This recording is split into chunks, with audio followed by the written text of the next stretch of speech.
యేసే పరిష్కారము అనుదిన Bible study కార్యక్రమం ప్రేక్షకులందరికీ మన ప్రభువును ప్రియరక్షకుడు అయిన యేసుక్రీస్తు వారి కృపగల నామమున వందనాలు. ప్రభువునందు ప్రియ దేవుని బిడ్డలారా, నేటి దినము డాక్టర్ కారుపాటి శ్యాంసాగర్ గారి ద్వారా బైబిల్ స్టడీలోని వాక్య ధ్యానమును కీర్తనల గ్రంథము నుండి ధ్యానం చేసుకుందాము. మీరందరూ బైబిల్తోనూ నోట్బుక్తోనూ సిద్ధపడి ఉంటే డాక్టర్ కారుపాటి శ్యాంసాగర్ గారు ప్రార్థన చేసి ఈ దినపు వాక్య పరిచర్య చేస్తారు. ప్రభువునందు ప్రియ దేవుని బిడ్డలారా, ఈ రాత్రి కాలపు వాక్య భాగం కొరకు సహకారాన్ని ఇస్తున్నటువంటి కుటుంబం హైదరాబాద్ కుందన్ బాగ్ వాస్తవ్యులు ఇందుపల్లి ఇమానుయేలు గారి జన్మదినం సందర్భంగా తల్లిదండ్రులు Shri Indupalli Samuel Anand Kumar IAS, project director, outer ring road, Hyderabad, Shrimati Sujatha garu సహకారమిస్తున్నారు. ఇందుపల్లి ఇమాన్యుయల్ గారికి ప్రభు యొక్క ఆశీర్వాదము నూతన సంవత్సరంలో కలుగునట్లు ప్రార్థన చేద్దాం. ప్రార్థన చేసుకుని వాక్య ధ్యానాన్ని ప్రారంభించుకుందాం. తలలు వంచండి, ప్రార్థనలో ఏకీభవించండి.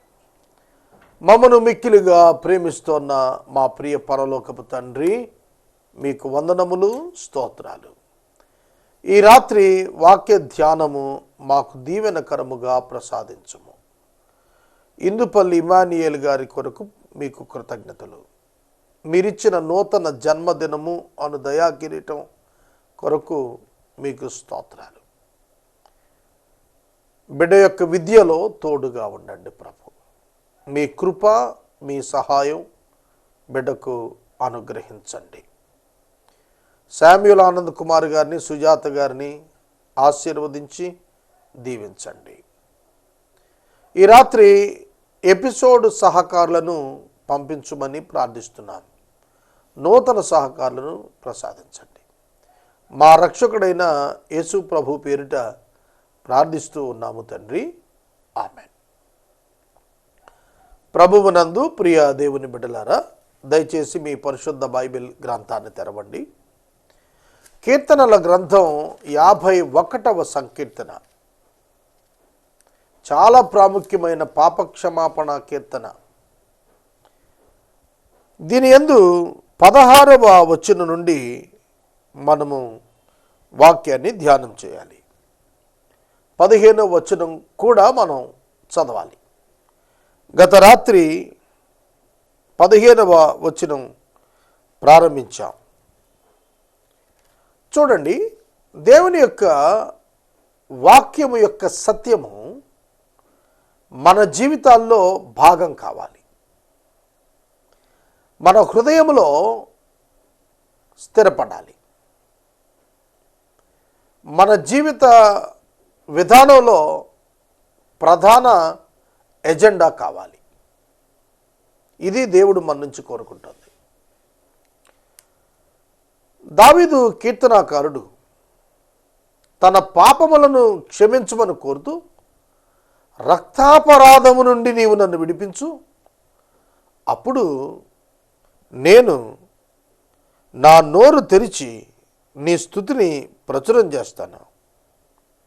నీవు నా పెదవులను తెరువుము.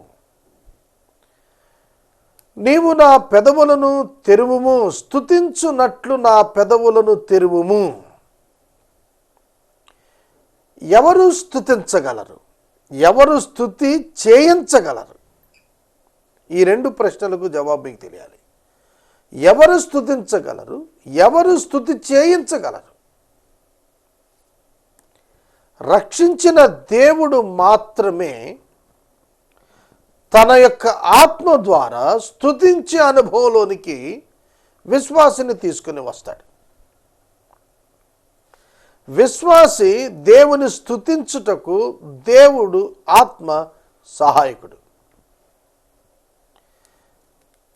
ప్రార్థించటమే కాదు, స్తుతించటం కూడా మనకు తెలియదు. ఆయన చేయాల్సిందే.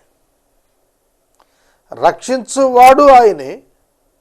రక్షించిన తరువాత స్తుతించునట్లుగా సహాయం చేసి నోరు తెరుచువాడు ఆయనే. ఒక సత్యము క్రైస్తవ మేధావులను సైతం ఆలోచింపజేసింది. ఆ సత్యం ఏమిటంటే, రక్షణ విషయంలో మానవుని పాత్ర ఏమీ లేదు అనే సత్యం ఈనాటికి కూడా క్రైస్తవ భక్తుల్లో బోధకుల్లో కూడాను శ్లేష మాత్రం చాలా చిన్న పర్సంటేజ్లోనైనా అభ్యంతరం కనిపిస్తుంది. దేవుడు ఇచ్చే రక్షణ విషయంలో ప్రణాళిక దేవునిది, నిర్ణయము దేవునిదే. రక్షకుడు రావటము దేవుని చిత్తంలోనే, శిలువపై ఆయన మరణించటము దేవుని చిత్తములోనే, పాపి స్థానములోనికి ఆయన మారటము దేవుని చిత్తములోనే. విశ్వాసమునకు కర్త దేవుడే, కృపనిచ్చినవాడు దేవుడే, రక్షణ ఇచ్చినవాడు దేవుడే, పిలిచినవాడు దేవుడే, పాపిగా ఒప్పించినవాడు దేవుడే. మరి మానవుని పాత్ర ఏంటి? మౌనంగా ఉండి ధరింపజేసుకునుట, అంతే. రక్షణ ప్రణాళిక నెరవేర్పు, రక్షణ ప్రణాళిక ద్వారా నెరవేరగా వచ్చిన ఫలితాన్ని విశ్వాసికి ధరింపజేయుట, ఇవన్నీ దేవుడే చేస్తాడు. మరి మానవుని పాత్ర ఏంటి? ప్రార్థన చేయుటకును దేవుని ఆత్మే సహాయం, స్తుతించున్నట్లు నోరు తెరిచేది ఆయనే. అందుకే పౌలు ఆఖరికి ఒక స్టేట్మెంట్ ఇచ్చాడు, ఏమిటంటే, కష్టపడినది నేను కాదు, నా యందు దేవుని కృప అన్నాడు. ఇది కారుపాటి శాంతిసాగర్గా నేను చెబుతున్నాను. నేను ఎప్పుడు కూర్చొని ఆలోచించుకుంటాను, నా అంత చెంచల బుద్ధి ఉన్నవాడు ఇంకోటి ఉండడేమో. కానీ 4356 ఎపిసోడ్స్ దేవుడు చేయించాడు, కట్టి పడేశాడు దేవుడే. స్థిరంగా ఉండేటువంటి ఒక పునాదిని నా జీవితంలో జరిగిందంటే నేను ఊహించలేను, నా కుటుంబం కూడా ఊహించదు. నాకున్న చెంచల బుద్ధి ఎరిగిన నా మిత్రులు కానీ నా కుటుంబం కానీ ఇది నా ద్వారా జరిగిందంటే అసలు ఆలోచించేదే లేదు. ఈ రాత్రి నేను మనవి చేస్తున్నాను, సోదరులారా సోదరీలారా, సమస్తము దేవుడే, కష్టపడినది కూడా దేవుడే అన్నాడు. అవును, నన్ను వినియోగించుకోవటానికి దేవుడు ఎంత ఎక్సర్సైజ్ చేసి ఉంటాడు. చాలా సందర్భాల్లో నేను కూర్చొని ఆలోచిస్తాను, ఎందుకు పనికిరాని నేను, యోగ్యత లేని నేను, బోధకుడు పాత్రకు 100% పనికిరానటువంటి నేను ఎలాగున దేవుని వాక్యాన్ని బోధిస్తున్నాను నాకే అర్థం కాదు. నేను చాలాసార్లు అనుకున్నాను, సభలు ఇతర ప్రాంతాల్లో ఆహ్వానాల విషయంలో చర్చ వచ్చినప్పుడు I'm happy, I'm not worthy, నేను యోగ్యుడను కాను గనుక దేవుడు నన్ను ఆ స్థాయిలో ఉంచలేదనుకున్నాను. దేవుడు ఇచ్చిన పరిచర్యలో దేవుడు నమ్మకంగా వాడుకోవటమే తప్ప నేను కాదు. ఏసే పరిష్కారం ఇన్ని ఎపిసోడ్స్ జరిగాయి అని అంటే ఆర్థిక వనరులు ఎక్కడి? ఆశ్చర్యకరమైన సమకూర్పు, ఏ దినానికి ఆ దినమే. నేను ఎందుకు మనం చేస్తున్నానంటే, ఈ సత్యం ఉన్నదే ఏది?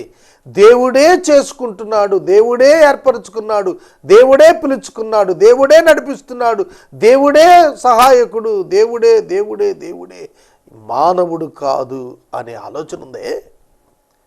దీనిని మనుషులుగా చాలామంది అర్థం చేసుకోలేకపోయారు. కనుక దేవుని ప్రణాళిక నువ్వు గుర్తించావు అని అంటే అది దేవుని కార్యమే నీలో. ఈ రాత్రి నేను మనవి చేస్తున్నాను, మనం ఎన్ని రకాలుగా ఆలోచన చేసినా కూడా మనము అర్హులం కానే కాదు. ఏ మానవుడు వ్యక్తిగతంగా నిత్యరాజ్యానికి నేను యోగ్యుడునని చెప్పుకొని ప్రకటన చేయటానికి సరిపోయిన వాడు కాడు. అందుకే అంటున్నాడు కీర్తనాకారుడు, నా నోరు స్తుతించేటట్లు నీవు తెరవమంటున్నాడు. మానవ పాప స్వభావం ఎంత భయంకరమైందంటే, ఏంటంట దేవుడు చేస్తే దేవుడు స్తుతించాలా మనం, దానివల్ల మనకేంటి అని మన హృదయమే మనల్ని అడుగుద్ది. అంత ఘోరం. అందుకే 103వ సంకీర్తనలో నా ప్రాణమా యెహోవాను సన్నిధించుము, నా అంతరంగమునందున్న సమస్తమైన పరిశుద్ధ నామమును సన్నిధించుము, నా ప్రాణమా యెహోవాను సన్నిధించుము, ఆయన చేసిన ఉపకారములలో దేనిని మరువకము. మరువకము, నా ప్రాణమా మరువకు. మరిచిపోతామండి మనం, దేవుడు చేసిన మేలును మరిచిపోతాం. మానవ స్వభావం, పాప పంకిలమైనటువంటి పాప స్వభావం. నీ నోరు ఆయన తెరిస్తేనే నువ్వు స్తుతిస్తావు. ఆ నోరు తెరవాలనే యాటిట్యూడ్ నీలో ఉందా? అది ప్రశ్న. నా దేవుని నేను స్తుతించాలి, నా దేవుని నేను ప్రార్థించాలి, నా దేవుని సన్నిధిలో గడపాలి, నా దేవుని వాక్యాన్ని చదవాలి, నా దేవుని సన్నిధికి వెళ్ళి పని చేయాలి. ఈ భావన నీలో ఉన్నప్పుడు నీవు నిశ్చయంగా ఆశీర్వదించబడతావు. పాపమును విసర్జించిన జీవితాన్ని నువ్వు ఆహ్వానించుకున్నప్పుడు నిశ్చయముగా నువ్వు ఆశీర్వదించబడతావు. ఇది వాక్యములో చెప్పబడిన సత్యం. ఇక 16వ వచనం చదువుతాను చూడండి. నీవు బలిని కోరువాడవు కావు, కోరిన ఎడల నేను అర్పించదను, దహన బలి నీకు ఇష్టమైనది కాదు. లేవియాకాండం 1వ అధ్యాయం 17వ వచనంలో దహన బలి యెహోవాకు ఇంపైన బలి అని రాసింది. మరి ఇక్కడ దావీదు ఏమంటున్నాడు? దహన బలి నీకు ఇష్టమైంది కాదు అన్నాడు. బైబిల్ కాంట్రడిక్ట్ అవుతోందా? కాదు కాదు. దేవునికి భౌతిక సంబంధమైన బలులు, జాగ్రత్తగానండి, అంతరంగంతో లింకప్ లేనివి ఇష్టం లేదు. జాగ్రత్తగా, బాహ్యమున అర్పించుట దహన బలికి ఒక ప్రాక్టీస్ ఉంది.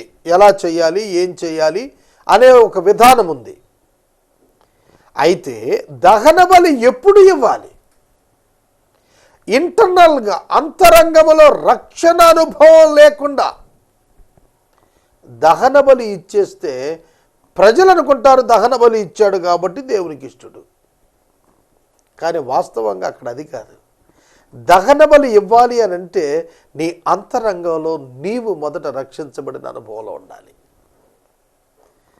నీవు నీ దేవుడైన యెహోవాను సేవించి, ప్రేమించి, ఆయనను గౌరవించి, ఆరాధించే అనుభవంలో ఉన్నప్పుడే దహన బలి ఇవ్వాలి. కనుక అది ఎప్పుడు సాధ్యమవుతుంది? విరిగి నలిగిన మనస్సు ఉన్నప్పుడు సాధ్యమవుతుంది. విరిగి నలిగిన మనసు లేకుండా, అంటే పశ్చాత్తాపడకుండా నీవు ఆరాధన చేస్తే ప్రయోజనం ఏమిటి అనేది ప్రశ్న ఇక్కడ. విరిగి నలిగిన హృదయం లేకుండా ఇచ్చే దహన బలి పశ్చాత్తాపడకుండా చేసే ఆరాధన.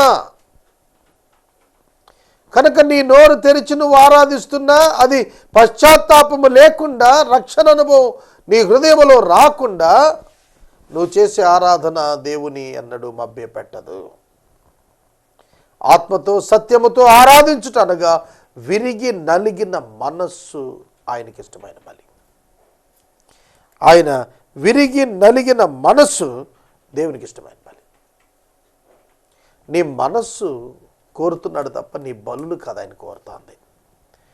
50వ అధ్యాయంలో ఆయన అడిగాడు కదా, నీ బలుల విషయం గద్దించటం లేదు, దహన బలులు కనబడుతున్నాయి, నీ పొట్టేళ్ళు అక్కర్లేదు, మృగాలు అక్కర్లేదు, పశువులు అక్కర్లేదు, వృషభాల మాంసం నేను తింటానా, పొట్టేళ్ల రక్తం నేను తాగుతానా, స్తుతియాగం చేయవయ్యా అది నాకు ఇష్టమైన బలి అని అన్నాడు. దేవునికి స్తుతియాగం చేయవయ్యా అది మొక్కుబడి అని అన్నాడు. కనుక నీ హృదయము మారకుండా నీ బలుల చేత నువ్వు ఎవరిని సంతృప్తి చెందిస్తావు? నీ క్రియల చేత దేవుడిని కన్విన్స్ చేయొచ్చు అనుకుంటున్నావేమో, మనుషులను కన్విన్స్ చేయొచ్చు. నీ యాటిట్యూడ్స్ చేతనే, నీ అంతరంగంలో ఉన్న ఉద్దేశాల చేతనే దేవుని అనుగ్రహాన్ని పొందుతాం. నీ హృదయంలో ఆత్మ సంబంధమైనటువంటి స్వభావము, నూతన స్వభావము, నూతన స్వరూపము, నూతన వ్యక్తిత్వము ఏర్పడకుండా నీ భౌతిక సంబంధమైనటువంటి పరిచర్యతో కూడిన క్రియలు ఎవరికి కావాలి? సువార్త సభలు ఈ దినాల్లో చూడండి, బోధకుని యొక్క పబ్లిసిటీ యాటిట్యూడ్, ఆర్గనైజేషన్ యొక్క పబ్లిసిటీ యాటిట్యూడ్. ప్రజల రక్షణ కాదు, సువార్త ప్రకటన కాదు. బోధన చూడండి, సీడీలు అమ్ముకోవటం, క్యాసెట్లు అమ్ముకోవటం, స్వస్థతల పేరు మీద డబ్బు దండుకోవటం. It's not the ministry. రక్షణ కార్యక్రమం ప్రాధాన్యత లేనటువంటిది పరిచర్య ఎట్లవుతుంది? కానీ భౌతికంగా అంతా కూడా ఏర్పాట్లన్నీ కూడా మతపరమంగా కనిపిస్తాయి. కనుక విరిగి నలిగిన హృదయం లేకుండా నీ ఆరాధన ఎక్కడ? నీ ప్రార్థనకు జవాబేది? దేవుడు అంతరంగాన్ని చూస్తున్నాడు. మనుషులు పైరూపం చూస్తారు, దేవుడు అంతరంగం చూస్తాడు. మనుషులు పైరూపం చూస్తారు, జాగ్రత్తగా గ్రహించండి. కనుక పైరూపానికి మోసపోకండి. అందము వ్యర్థము, సౌందర్యం మోసకరమని సామెతల గ్రంథంలో 31వ అధ్యాయంలో ఒక భర్త భార్యని గురించి చెప్పింది ఎప్పుడో తెలుసా? ఆమె అంతరంగ అందము ఆమె వృద్ధాప్యమున పరిపూర్ణంగా కనుగొని బాహ్య సౌందర్యం వ్యర్థమని ఎంచిని. వృద్ధాప్యంలో ఒక భర్త ఇచ్చే స్టేట్మెంట్ అది. ఈ రాత్రి నేను మనవి చేస్తున్నాను, నీ హృదయము విరిగి నలిగిన అనుభవం లేకుండా, నీలో దీనత్వం రాకుండా, నీలో సాత్వికము రాకుండా నీవు చేసేటువంటి పరిచర్య నిరుపయోగం. అదే ఇక్కడ మాట్లాడుతున్నాడు. దేవా, విరిగి నలిగిన హృదయాలను నీవు అలక్ష్యము చేయవు. God did not neglect. దేవుడు ఎన్నడూ కూడా అలక్ష్యము చేయుడు, లక్ష్య పెడతాడు. ఎవరిని దృష్టిస్తున్నాడు? యెషయా గ్రంథంలో చెప్పాడు కదా, ఎవడు నా మాట విని వణుకుతూ ఉన్నాడో వానినే నేను లక్షిస్తున్నాను. దేవుని వాక్యము అనగా భయం ఉన్నదా నీ జీవితంలో?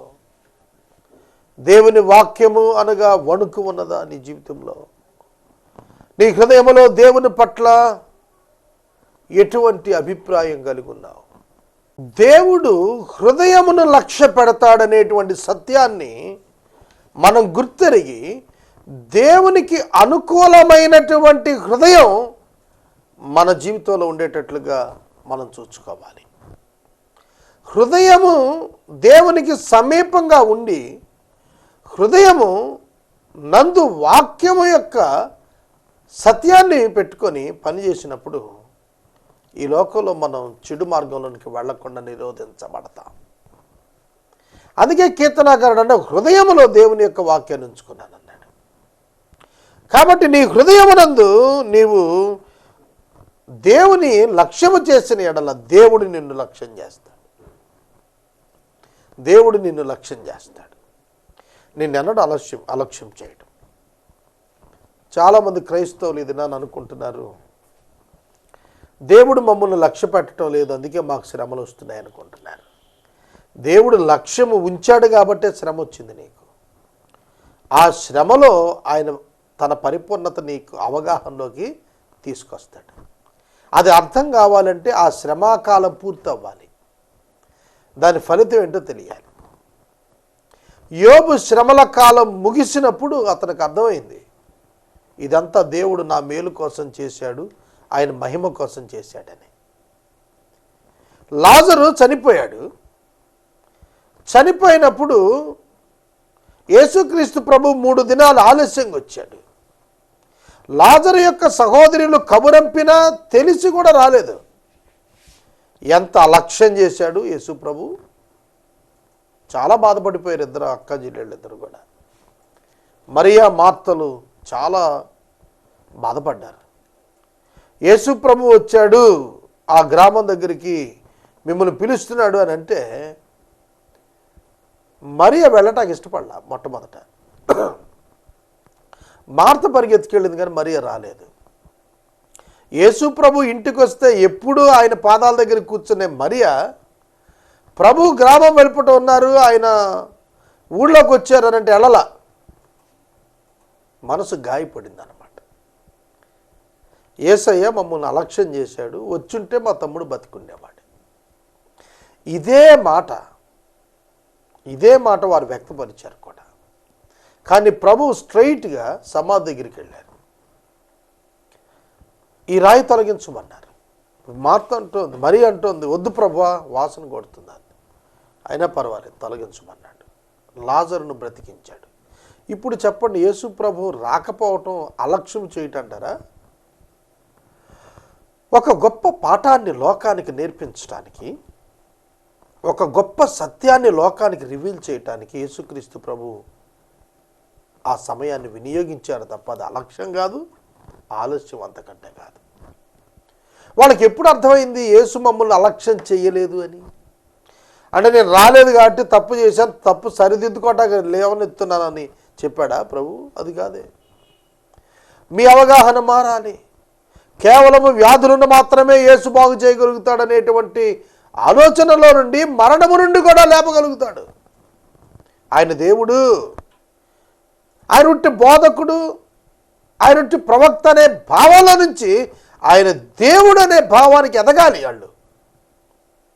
కాబట్టి అక్కడ కాలపరమైనటువంటి ఆలస్యంగా మనుషులు భావించారు, కానీ ప్రణాళిక ప్రకారంగా లక్ష్యముంచుట నిమిత్తం దేవుడు ఏర్పాటు చేశాడు. యోబుకు సమస్తం పోయాయి. యోబుకు తెలియదు దేవుడు ఇదంతా చేస్తున్నాడని. కానీ యోబుకు అర్థమైంది చివరిలో, తను ఏమి కలిగి ఉన్న అంతరంగ జీవితం దేవుని పట్ల ఎదగకపోతే భౌతికంగా ఎంత ఉన్నా కూడా సున్నా అనేది అర్థమైంది. అందుకే అన్నాడు, మునుపు నేను నిన్ను వినికిడిని గురించి విన్నాను, ఇప్పుడైతే కనులారా చూస్తున్నాను. నా జీవితాన్ని నేను చూసుకున్నప్పుడు ఒకప్పుడు స్వనీతిపరుణ్ణి, ఇప్పుడు నేను పశ్చాత్తాపడుతున్నాను. అయ్యా, నేను అవినీతిపరుణ్ణి, పశ్చాత్తాపడుతున్నాను, బూడిదలో పడి పశ్చాత్తాపడుతున్నాను అన్నాడు. దేవుడు అలక్ష్యం చేశాడా యోబుని? మళ్ళీ సంతానం ఇచ్చాడు. తీసుకున్న సంతానానికి పరలోకం ఇచ్చాడు. పోయినటువంటి ఆస్తి తిరిగి ఇచ్చాడు. వెళ్ళిపోయిన బంధువులు తిరిగి వచ్చారు. వదులుకున్న స్నేహితులు మళ్ళా వచ్చారు. అత్యధికమైన ఆయుష్ 140 సంవత్సరాలు ఇచ్చాడు ఆ తరువాత. కాబట్టి మనం ఆలోచిస్తున్నప్పుడు మనం ఆ శ్రమ అనుభవం దాటి వెళ్ళినా కానీ ఆ శ్రమ పరిస్థితి ఏంటో అర్థం కాదు మనకి. దానిలో నేర్పిస్తాడు మనకి. మనం అనుకుంటాం గురువు గారి శిష్యుడిని చాలా బాధ పెట్టేస్తున్నాడని శిష్యుడు అనుకుంటాడు.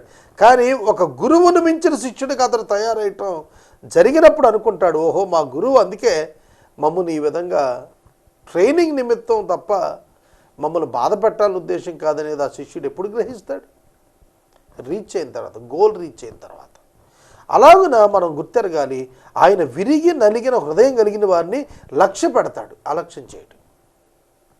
మనం చాలా సందర్భాల్లో ఓటమి అనే భావంలో ఉండిపోతున్నాం. ఈ లోకంలో పేదరికం, లోకంలో గనులకు కొన్న పేరు ప్రఖ్యాతులు లేకపోవటం, లోకంలో మనకంటే గొప్ప గొప్ప వారికి అనేకులు వెళ్ళిపోవటం ముందుకి చూస్తున్నప్పుడు అనుకుంటాం, అయ్యో ఏమిటి మనం వెనకబడిపోయామా? ఏదో ఒక నిరాశ వచ్చేస్తుంది. కానీ దైవ ప్రణాళిక నీ విరిగి నలిగిన మనసును బట్టి ఆయన ఏర్పరచుకున్న బహుమానం పొందిన రోజున నీకు అర్థమవుతుంది. కనుక దేవుడు ఈ లోకంలో ప్రభు ద్వారా ముందే ఏర్పాటు చేసేసాడు, చెప్పేసి ఉంచాడు. ఏం జరుగుతుంది, ఏం జరగబోతుంది, ఎటువంటిది అన్నీ కూడా చెప్పాడు ఆయన. వాటి ప్రకారం మనం ప్రభు యొక్క ఆలస్యాలు అలక్ష్యాలనే భావానికి వెళ్ళద్దు, ఆయన ప్రణాళికలో భాగమని గుర్తెరుగుదాం. సియోనును నీ కటాక్షము చేత మేలు చేయము. సియోను అనేది ఎప్పుడు కూడా విశ్వాసి హృదయాన్ని పోల్చుకోవాలి. న్యూ టెస్టిమెంట్లో నీతిమంతునికి కలిగే ఆపదలు అనేకం, వాటి నుంచి తప్పిస్తాడు. ఆయన కొరకు ఎదురు చూసే వారి కొరకు ఆయన ఏ మేలు చేయక మానడని రాసి ఉంది బైబిల్లో. కనుక మనకు మేలు చేసేటువంటి దేవుడు ఆయన. యెరూషలేము యొక్క గోడలు కట్టించు, యెరూషలేము మందిరం దానికి గోడలు కట్టించు, ఆ పట్టణానికి గోడలు కట్టించు అంటున్నాడు. Protect your spiritual life. నీ ఆత్మీయ జీవితానికి గోడలు కావాలి, ప్రొటెక్ట్ చేసుకోవాలి. దాన్ని అనుదినం వాక్యం చేత ప్రొటెక్ట్ చేసుకోవాలి, అనుదినం నీ యొక్క విశ్వాసం చేత ప్రొటెక్ట్ చేసుకోవాలి. అప్పుడే నీ వ్యక్తిగత జీవితంలో నీవు ఆశీర్వాదాన్ని చూడగలుగుతావు, ఇతరులకు దీవెనకరంగా నువ్వు మారగలుగుతావు. నీ జీవితమే ఒక ప్రత్యేకమైనటువంటి పాఠంగా అనేకల జీవితాలకు బోధనాంశంగా మారిపోతుంది. ఈ రాత్రి నేను మనవి చేస్తున్నాను, నీవు యెరూషలేమునకు, నీ ఆధ్యాత్మిక యెరూషలేము నీ హృదయానికి, నీ ఆత్మీయ జీవితానికి ఆధ్యాత్మిక గోడలను నిర్మాణం చేసుకో. అప్పుడు నీతియుక్తమైన బలులు, దహన బలులు, సర్వాంగ హోమాలు నీకు అంగీకృతాలు అవుతాయి. అప్పుడు నీ జనులు నీ బలిపీఠం మీద కోడెలను అర్పించెదరు. జనులు కోడెలను అర్పించెదరు. ఈ రాత్రి నేను మనవి చేస్తున్నాను, నీతియుక్తమైన బలి, స్పిరిచువల్ అండ్ రైచియస్ లైఫ్, దహన బలులు, ఇంపైన జీవితం, perfect character, Holi life lead చేయాలి. రైచియస్గా, నీతియుక్తంగా బతకాలి. యథార్థమైన జీవితం కలిగి ఉండాలి. బోధ జీవితంలో కనపడాలి. జీవితంలో నుంచి బోధ బయటకు రావాలి. అప్పుడే మన జీవితాలు దేవుడికి అంగీకారముగా ఉంటాయి. ప్రజలు అంగీకరించినప్పుడు, అర్పించినప్పుడు దేవుడు అంగీకరించాలి కదా. ఆయన అంగీకరించకపోతే నీ బలులన్నీ వృథా. ఆయన అంగీకరించకపోతే నీ జీవితం వృథా. కనుక నీ ఆత్మీయ జీవితం ఆయన అంగీకరించేటట్టుగా ప్రధాన స్థానం ఇవ్వాలి ఈ రాత్రి నువ్వు. అలా ఇచ్చినప్పుడే నీ జీవితం ధన్యమవుతుంది.